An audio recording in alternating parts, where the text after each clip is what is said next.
এই হচ্ছে আমাদের দোকান, যেখান থেকে আমরা সবসময় মাছ কিনি। বা বিশ্বাস কোনো মাছ খারাপ আজ পর্যন্ত আমরা পাই না।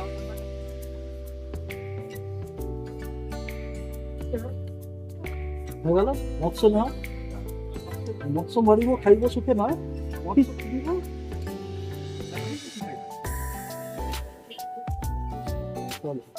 ভালো কি সুন্দর হয়েছে, খুবই সুন্দর হয়েছে। দারুণ হয়েছে। হ্যাঁ ভালো লাগে। মানে এতটাই ভালো লেগেছে। দাম খেয়ে হয়েছে। আজকে বুঝতে পারতা রান্নাঘরে দেখানো হবে ধনিয়া কাতলা। সেই তার জন্য আমি এখানে কাতলা মাছ নিয়ে নিয়েছি 7 পিস। তো সেই মাছটাতে আমি নুন, হলুদ, লঙ্কার গুঁড়ো, অল্প একটু তেল আর লেবুর রস দিয়ে ম্যারিনেট করে আধ ঘন্টার মতো রেখে দিয়েছিলাম।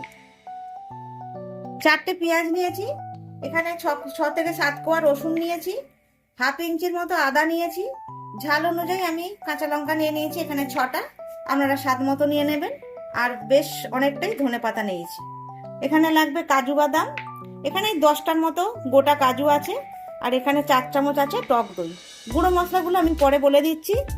আগে আমি এই রসুন, আদা, কাঁচা লঙ্কা, ধনেপাতা এটা আমি পেস্ট করে নেব। ধনেপাতা, রসুন, আদা, কাঁচা লঙ্কা একসঙ্গে খুব ভালোভাবে পেস্ট করে নিয়েছি, আর অল্প একটু আমি জল দিয়েছিলাম। আর এখানে আমি যে কাজু বাদাম নিয়েছিলাম সেই কাজু বাদাম আর দইটা একসাথে পেস্ট করে নিয়েছি। তেল আমি গরম করতে দিয়ে দিয়েছি, মাছটা আমি খুব ভালোভাবে ভেজে নেব। তেল খুব ভালোভাবে গরম হয়ে গেছে, মাছগুলো আমি দিয়ে দেবো।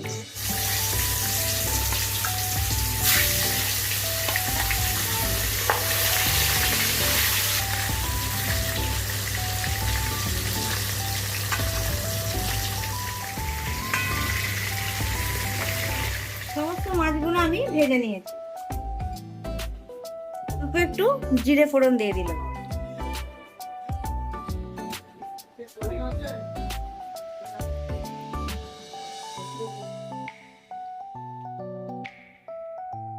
এবার আমি এখানে যে 4টে পেঁয়াজ কুচিয়ে নিয়েছিলাম সেটা দিয়ে দিলাম।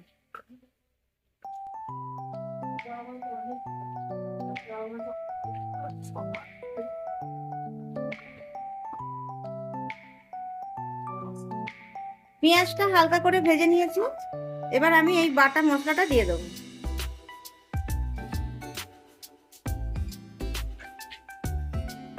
এটা বেশ কিছুক্ষণ কষিয়ে নেব।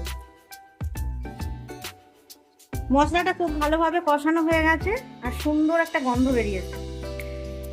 এই সময় কিছু গুঁড়ো মশলা দিয়ে দেবো।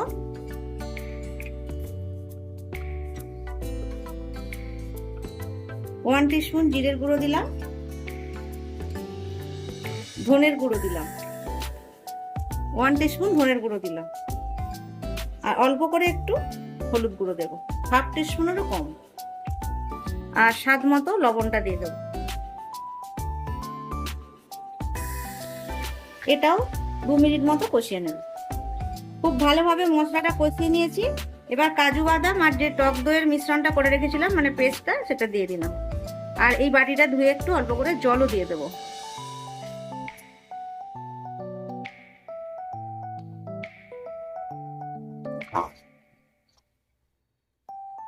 একটু জল দিয়ে দিলাম। এবার এটা আমি আরো 2 মিনিট কষিয়ে নেব। মশলাটা খুব ভালোভাবে কষানো হয়ে গেছে, তেলটাও ছেড়ে দিয়েছে। তো এখানে আমি গরম জল করে নিয়েছি, এই গরম জলটা দিয়ে দেবো।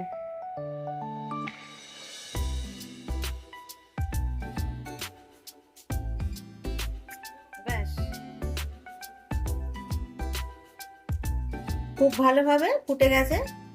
এবার আমি মাছটা দিয়ে দেবো।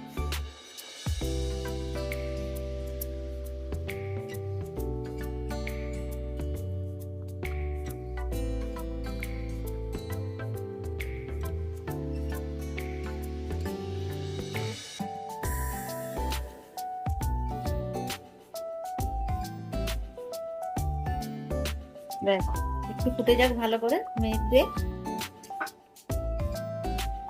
আচ্ছা, এই সময়তে আমি গরম মশলা একটু দিয়ে দিচ্ছি, এই হাফ চামচ মতো গরম মশলা দিয়ে দিলাম।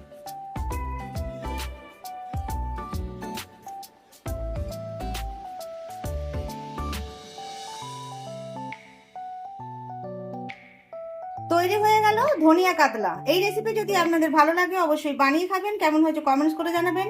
লাইক করবেন, অবশেষে বলি আমার এই চ্যানেলটা সাবস্ক্রাইব করবেন।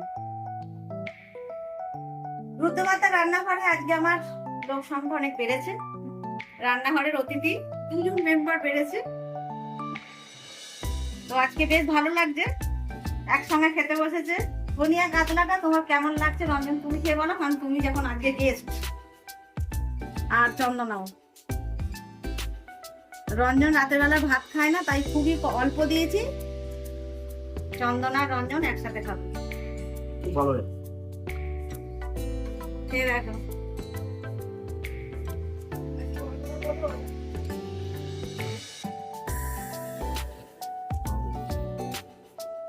সুন্দর হয়েছে, সত্যি সত্যি তো সত্যি সুন্দর হয়েছে, খুবই সুন্দর হয়েছে। খুশি, খুব খুব খুশি। এবার ভাইরা খাবে আর কি বলছো শুনি? সুদীপ কি বলে দেখি। দারুণ চন্দন বলো, হ্যাঁ ভালো লাগে মানে এতটাই ভালো লেগেছে চুপ হয়ে গেছে। অনিস কেমন লাগছে? ভালো লাগে দাম খেলে রে, ভেরি ভেরি খেতে। তাহলে বলছিলি ধনে পাতার গন্ধ ছাড়বে, দেখ ছাড়ছে। না কি বলতে হয়, ভালো লাগে। দেখ, ডাল আছে কিন্তু। আজকে এই পর্যন্তই, খাওয়া দাওয়া হোক, অন্য রেসিপি নিয়ে অন্য একদিন আসবো। আজকের মতো টাটা। ডাল করেছে নাকি?